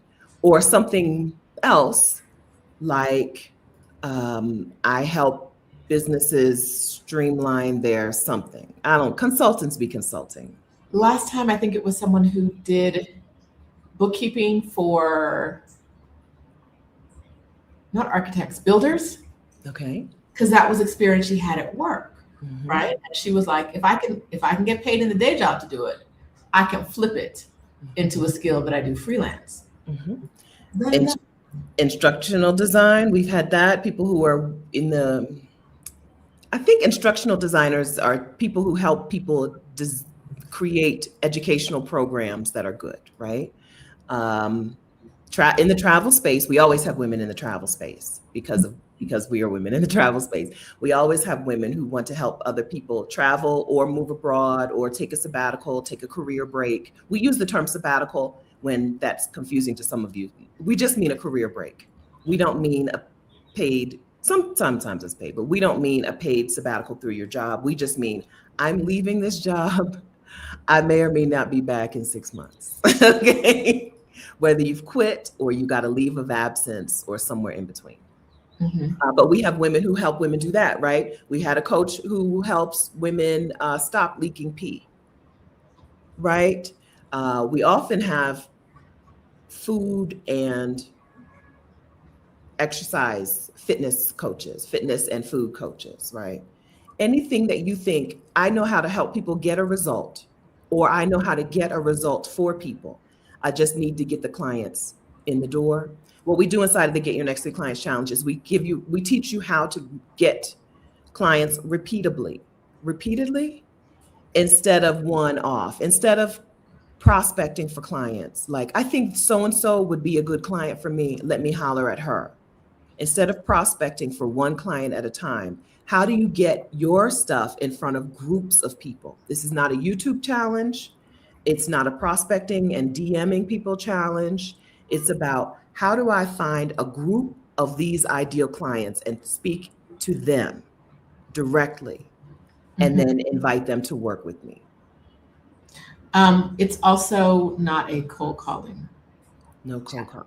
No. We had someone in our challenge once who was like, my coach wants me to cold call. Like, I think it was like a couple hundred people a week. It was astronomical. Whew. I was like, oh, no, we're not doing all that. When you're looking for a coach, you can usually tell what they're going to teach you by what they do, right? So if you look for a coach and they're like, here, let's get on these free prospecting calls and whatever to work with them, and that's probably what they're going to teach you to do. Rashida and I like to do as little as possible. And so we're figuring out how to do things without, working ourselves to death. What we do, right? What you see us do when Exodus Summit comes around every year, you see us get in front of other people's audiences that are already gathered, right? That are relevant, that are interested in our topic, and we speak in front of those groups of people, right? You'll see us, we've been in Essence Magazine online, right? And we've been in other places with relevant groups of people. That is what we talk about inside of the Get Your Next 3 Clients Challenge. How to find people who are already gathered, who are already interested. Is there a conference? Is there a coaching program? Is there a YouTube channel or a podcast or a platform, a magazine where my people are already gathered? Now, how do I make sure to get my message in front of them? Instead of how do I find one person and then pitch that person and then find another and then pitch that person and find another. Prospecting for clients is the hard way. Instead, you want to be the person who does the thing. I am Stephanie the house sitter. I've never used Stephanie the house sitter anywhere. I've never written those words together, right? But when people see me, they say, aren't you Stephanie the house sitter? I am the person who does that thing. Rashida is Exodus. Rashida is career breaks, right? When people see her, they know that's her thing because she goes and talks in front of relevant groups of people about those things. That is what we teach you inside of the Get Your Next 3 Clients Challenge. So right now you're probably thinking like, there's no group that would let me talk in front of them or whatever. We're going to do it in the challenge. You don't have to know those answers. We know the answers. We don't find it. So I saw a couple questions. The Get Your Next 3 Clients Challenge starts on July. I was like, next month, October. No, July 9th.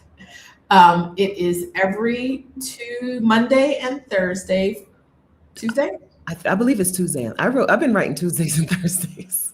Is it Monday and Thursday? Girl, we know things. We don't know all the things. That's not our specialty. One of us knows everything, but neither one of us knows everything. One of us knows all, whatever. None of us knows all things. Yes, it is Mondays and Oh, Thursdays. shoot. Okay, I apologize. Okay. So it's the 9th, the 13th, the 16th, 20th, 23rd, and 27th from 7 p.m. Eastern Time to 9 p.m. Eastern Time. Is that right, Stephanie? That's right. And we're going to help you each day. There's a different kind of module that we'll go through to help you get your clients. And we have news about joining the membership. Yeah. So in the past, if you've joined the Exodus ASAP membership with a 6-month bundle, you got a ticket to Exodus Summit, right? The membership is the membership. It's monthly, all year long, but the summit is once a year. In the past, if you joined with the 6-month bundle, you got a ticket to Exodus Summit. Now, if you join Exodus ASAP with the 6-month bundle, you get a ticket to Exodus Summit and you get individual coaching with Rashida and me, which is not a thing we've done before. Individual as in the two of us coach you individually. You don't get coaching from each of us. Right. No. Together we're better. So we coach you together. You get 2 sessions, one in the first month and then one in towards your last month of being in the thing. So we can make sure everything is tightened up for you. So we're really, really excited to announce that and hope that this is of interest to a lot of you. Yeah. We get asked all the time if we will coach people together, and we don't, outside of like a giveaway, like someone won something or this now. That's right. So we're excited. We hope it's of interest and we see you there. That's right. Yeah. So we looked at our surveys. We've had hundreds of women already come through the membership. Mm-hmm. So we looked at our surveys and that was the most asked for thing. Group coaching is great. Group coaching is great because then you have the extra brain power. Group coaching is fantastic. But women wanted also some time with us alone, the two of us and them alone. So this is a thing we've added to the 6-month bundle. If you want, we don't do this anymore, right? There is no place on the internet where you can book time with Rashida or with me or with Rashida and me outside of Exodus ASAP. They could book time with me, but no one ever does because maybe that price point. Woo! To get me to sit down and focus up, you got to pay.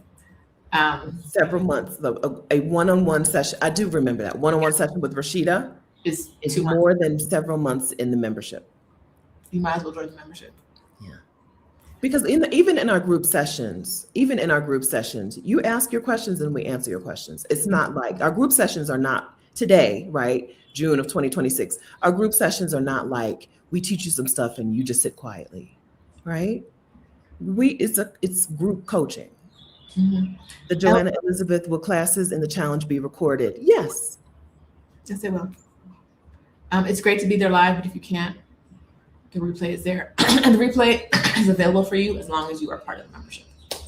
LBM 9505 says, I'm not seeing the 6-month bundle. It's called the biannual package. Biannual.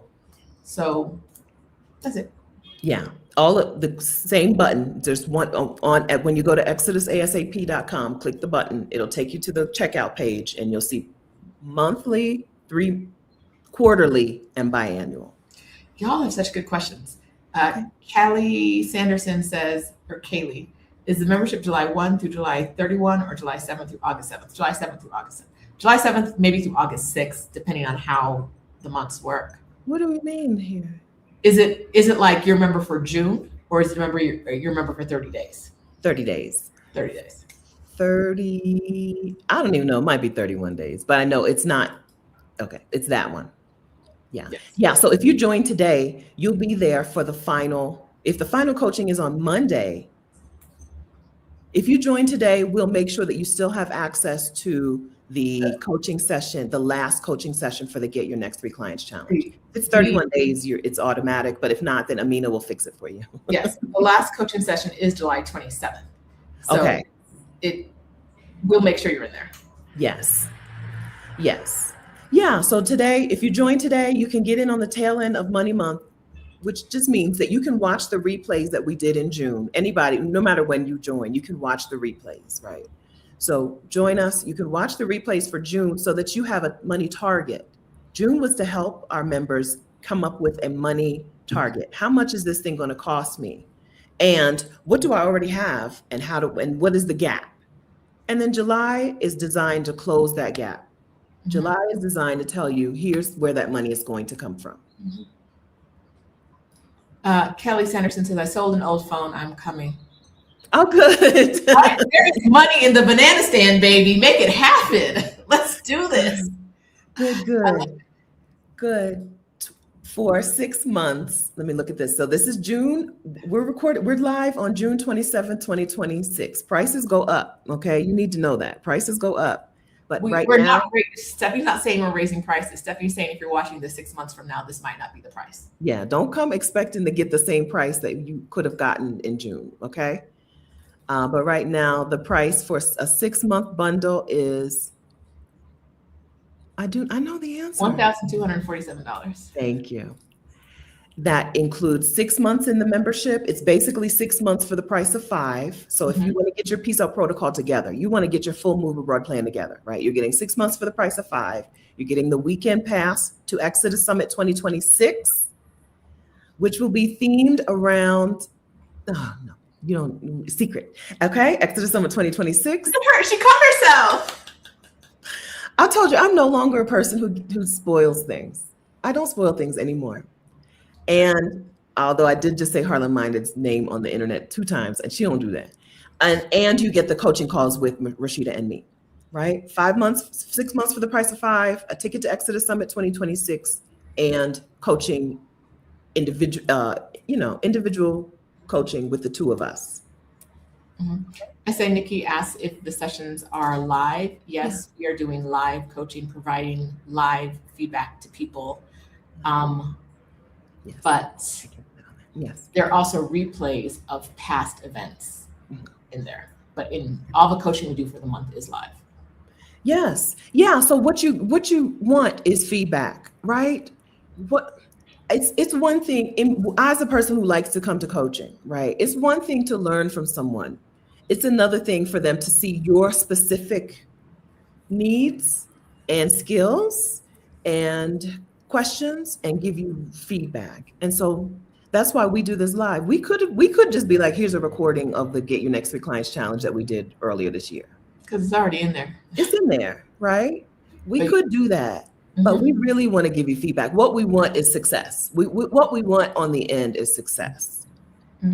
So we can take the credit, pat ourselves on the back, but more importantly, so that you can be abroad. We want you to live out the life that you want, and we want you to have the money to live that. And so that's what the Get Your Next 3 Clients Challenge. That's why we do the challenge the way that we do it. Switch gears real quick. Yeah. You said we talked about how we make money, but we haven't really talked about all the ways we make money. Okay. So putting it to you first. Do I want to order these in any particular way? However you want to. So the first thing that I did still exists. One of the first things. House Sitter School still exists. I still have a digital product that teaches people how to get booked as a house sitter. My YouTube channel is monetized. Thanks, YouTube. For a while now, if I had had this apartment a year earlier, I would say it paid for my first year's rent.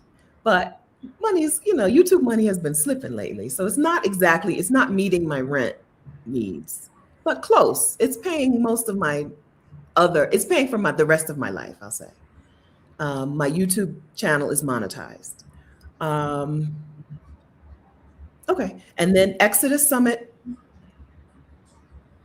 the umbrella, the Exodus Summit world, the Exodus Summit umbrella, the coaching business that Rashida and I have together is the other pathway that I use to make money. It is the once a year summit, Exodus Summit, once a year summit, and the coaching community, Exodus ASAP, And then I have some smaller things. I have individual merch. So we have Exodus Summit merch. I have individual merch. That money and my Patreon, and that money goes to a sabbatical fund. But it comes to me, and then it gets given back out. Um, And then I coach YouTube as well, because YouTube has been so important in growing this space, this community, right?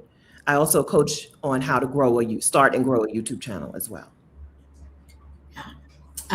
I started with one-on-one coaching, which is still available, but I told you it's not cheap. It's still available. I do one-on-one coaching. I built a group coaching program, which I sunset because I wanted to do this group coaching program with Stephanie, and I didn't want to do 2 group coaching programs at the same time because confusion is not your friend when you're marketing. Still FYI. So I only have 1 group coaching program now, and I get money from YouTube.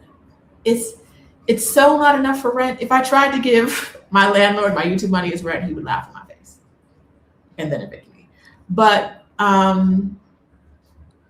I don't even know. I don't know if it would be groceries for most people. Okay. I don't eat like most people, right?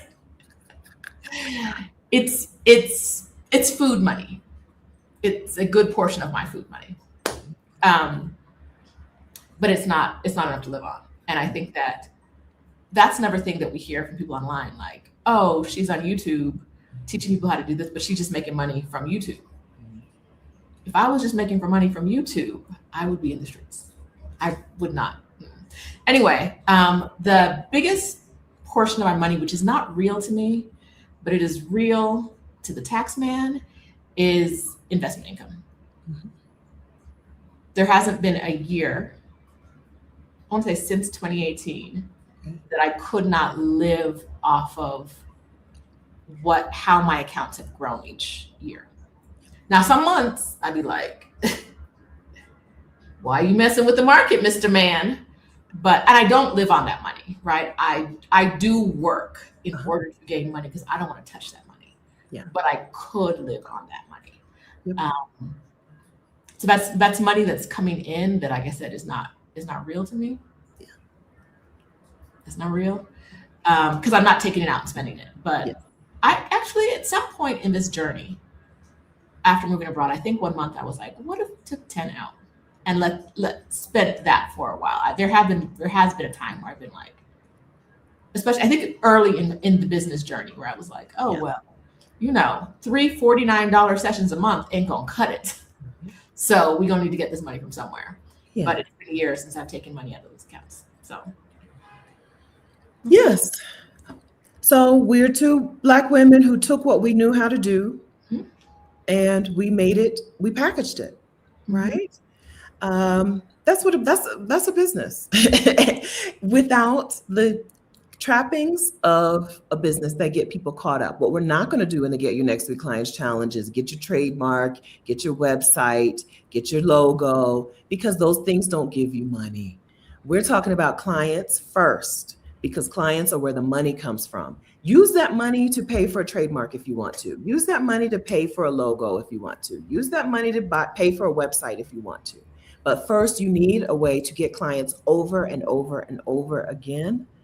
And that's why we focus on that inside of the Get Your Next 3 Clients Challenge. If you feel like you're some clients away from being able to leave the United States or go part-time, leave the US part-time, or live abroad part-time, or take a sabbatical or something, then we hope that we'll see you over there. We made quite a bit of money from Exodus Summit before we ever trademarked that name. Oh, yeah. And just last week, we were like, someone else is using that name for the right price. For the right price, they can have it. Turns out it's not a viable option, but we were like, are we suing them or are we selling it to them? Yes. I was like, sell it.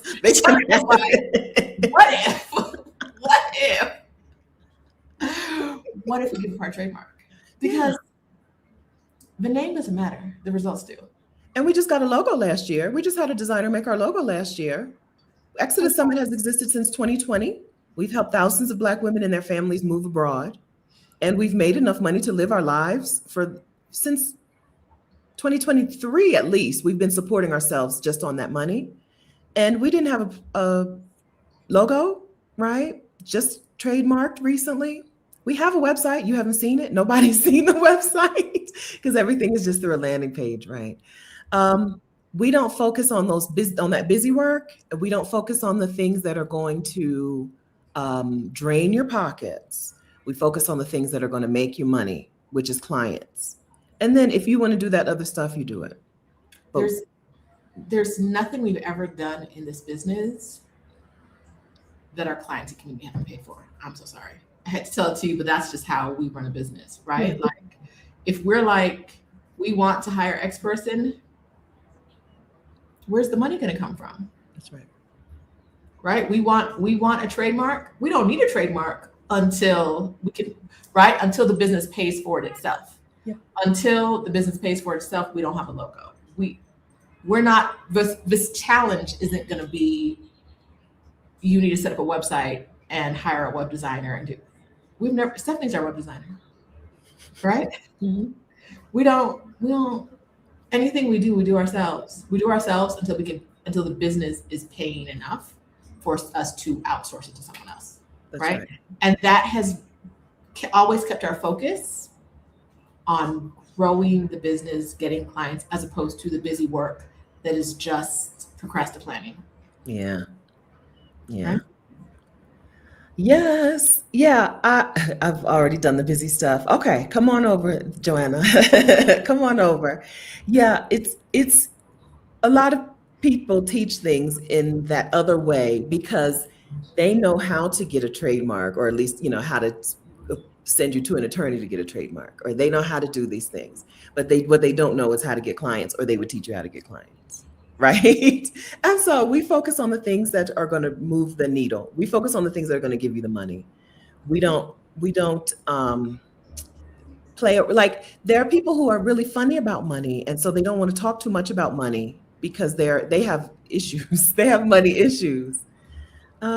But we're very clear on what we know is worth money, what we know is valuable. The support that we give to people, the coaching that we give to people, it's valuable. It's worth money. There are women who are now abroad who wouldn't have been otherwise. There are women who now are making money who wouldn't be otherwise. Women who are house sitting, women who are taking career breaks, women who have bopped around the world, who otherwise wouldn't be. And we're very clear that that is worth something. Your thing is worth something too. Mm-hmm. Okay, so come on and join us. Freelancers, consultants, coaches, virtual assistants, tax preparers, right? The only thing we can't help you with is physical products. Rashida and I have not sold physical products. And so there's probably a better coach for you, a better place for you if you want physical products. You're still welcome to join Exodus ASAP to get your Peace Out protocol together. But we're probably not the coaches for you if you sell something that people need to come to your place to buy. But other than that, if you get clients on the internet, one thing we know how to do is get clients on the internet. We know how to get in front of groups of people who are relevant and get clients on the internet. A lot of our speakers at Exodus Summit have been people, not a lot, but some of our speakers at Exodus Summit have been people who we've heard speak inside of the Get Your Next 3 Clients Challenge and have been like, okay, this is the person that we want to teach our community. Absolutely. We get thousands of clients every year for Exodus Summit. And some of that is because we have sparkling, dazzling reputations. Yes. And some of that is because we use this process ourselves. Yeah. Right? We like 3 clients for Exodus Summit. Every client for Exodus Summit is a win. But 3 clients ain't gonna give y'all a summit. If we only have 3, I'm so sorry, it's over. Right? We do the same thing to get thousands of people to buy. And that's not me telling you that you're going to get thousands of people to buy your thing immediately, because we said map, not blueprint, right? Yeah. Map, not blueprint. I'm not telling you what size screws to use here or what the width of the lumber should be. That's not what we're doing, right? We're showing you the map. And we'll look at the map that you plan, that you build yourself. We'll look at the blueprint that you built for your business in the Get Your Next 3 Clients Challenge. there are things that are going to depend on you. Like we always get, how much should I charge for this? And girl, how much do you think it's worth? How much money do you want to make? Like there's so many things so many questions that I can't tell you, right? How much is your time worth to you? Okay. So challenge July, Mondays, and I sent an email today to my email list. I apologize. It's Mondays and Thursdays, not Tuesdays and Thursdays. I'll resend it with the correction.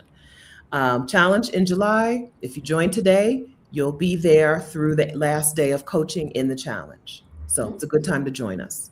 Yes. And then if you have enough money to live the rest of your life, we don't want you to feel left out. Okay. Come to Exodus Summit Community. The Exodus Summit Community is a community of Black women who are working on their Exodus or who have already done it and are sharing information. And we have left Facebook, but it's now on a platform that is not free, where Facebook is free.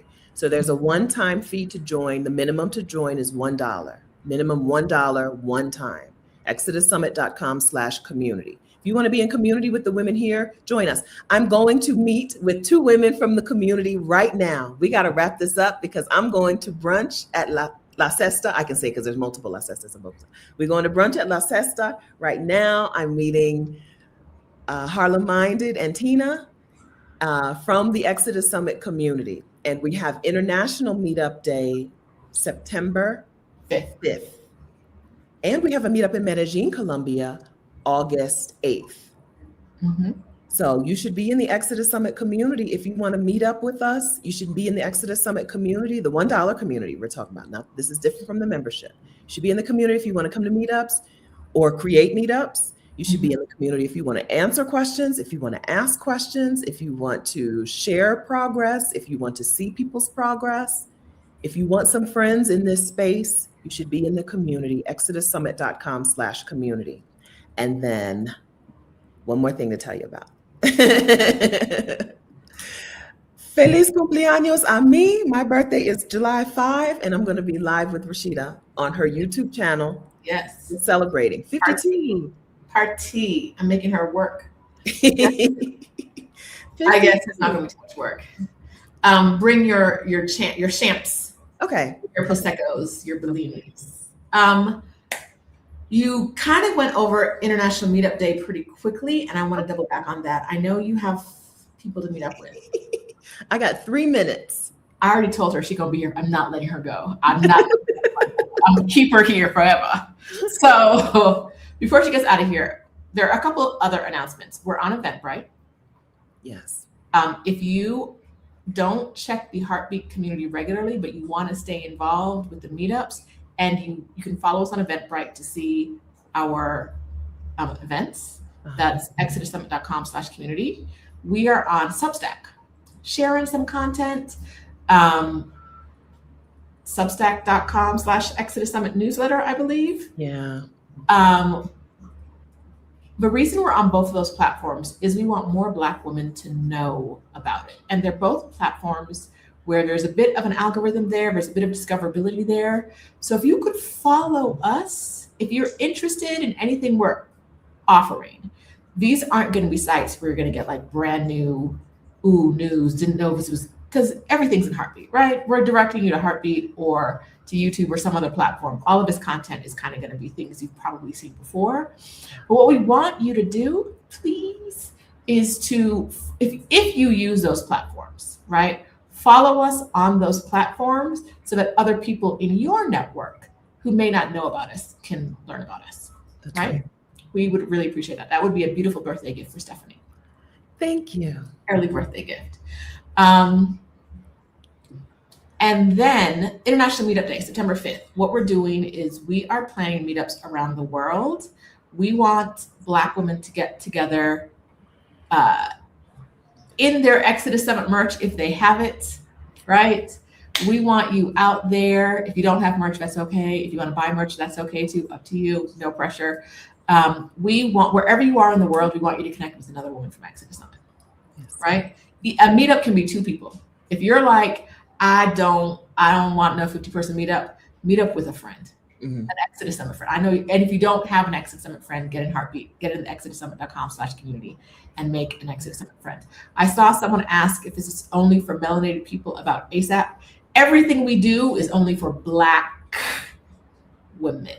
This is not a women of color event. No. This is for Black women. If you don't know whether you qualify as Black,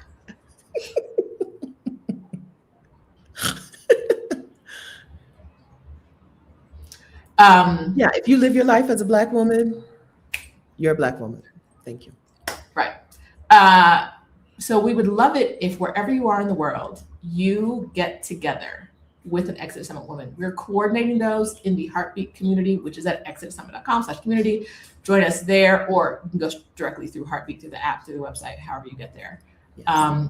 Because we want you to be with us, right? We want you in the community. We hope that we see you in there. Take plenty of photos. Wear your merch, like I said, if you have it. And I always tell people, you haven't really been at a meetup unless you get someone else's contact information. So this is my introverts. I know that sounded crazy. But walk with me. Whether it's a phone number, you've joined a WhatsApp group, it doesn't have to be 30 people, just one person. Just make a friend with one Exodus Summit sister. It could be the other introvert. Most likely the other extrovert there is going to be like you. We're friends now. Come. We're going to do everything together. Do it. Rashida and I did not know each other before we started doing things online together. No. But Rashida has changed my life. Having one Black woman friend who gets you is life-changing. Mm-hmm. Rashida and I were put together by Courtney, right? But having one Black woman friend who is not like, what you mean you're not going to work yourself to death, right? When you say you're going somewhere, she's like, girl, you always going somewhere, right? One person who gets you, who cheers you on, who encourages you to do more of the thing that you love to do, instead of shaming you for doing the thing that you love to do. One person, it's life-changing, right? Rashida and I have made good money together, but most importantly, I am not a person who is alone. I'm a spinster, but I am not alone in this life, in this world. I've got Rashida, and I've got other women from the Exodus Summit community. Get yours, okay? Get yours. They're in the Exodus Summit community, exodussummit.com/community. Get yours. One of the women I'm meeting up today with was also in the San Miguel de Allende meetup where we went to the hot springs. And she is really close friends with a couple of the women. I didn't even know they knew each other. They are close. Two of them were house sitting together. They've been talking and communicating together. Having one person who checks in on you, who cares about you, not the work that you do for them, right? Who cares about you, not what you do for them. Life-changing, elevating. It will elevate you. Mm-hmm. And those women are in the Exodus Summit community. Find yours. It's easier. I think it's easier if you come to an in-person meetup, but it don't have to be that. It can be just chatting in the community and then being like, will you be my friend, right? We're doing meetups for International Meetup Day, but even before that, we come to Medellin, Colombia. If you want to come to Medellin, Colombia, August 8th, come. Join the Exodus Summit community. There'll be a little more information in there very soon. Yes. I would like to be in Guadalajara for International Meetup Day. So if you are in Guadalajara and want to host a meetup, holler at me because I want to be in the room where it happens. I want to hang out with you guys because it's been absolutely so long. So I hope wherever you are, you're planning to meet up and get a community. There's nothing like Black women are the best, right? Nothing like being in a community of Black women, right? So let's make it happen. All right. Thank you so much, Rashida, for being here and for sharing information with us today. Thank you. Do you feel like, so I've dropped links to Rashida's YouTube channel, which is at Rashida. Is there, and then, let's drop links to which country should I move to quiz? Yes. Please. Because knowing where you're going to move to is going to help you with your budget. So is there anything else, any other place you think that we would want to, you want your Instagram? I'm actually the D, but we don't need to do that. I think I know, she's here. She's doing it at speed. The speed she's doing this with, she's trying to get out of here. I got to go. It's Tina.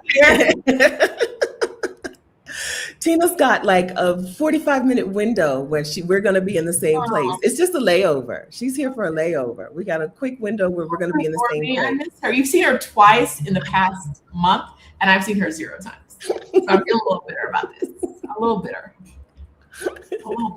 Thank you.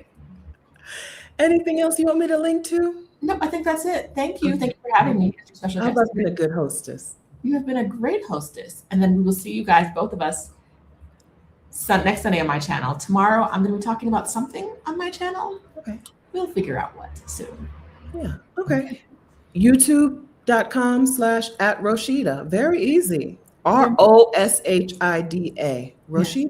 Simple. We'll see you over on her channel. She's live at 11 Eastern time Sunday. Okay. Bye, friends. Bye, friends. Have a great day, friends. Yes.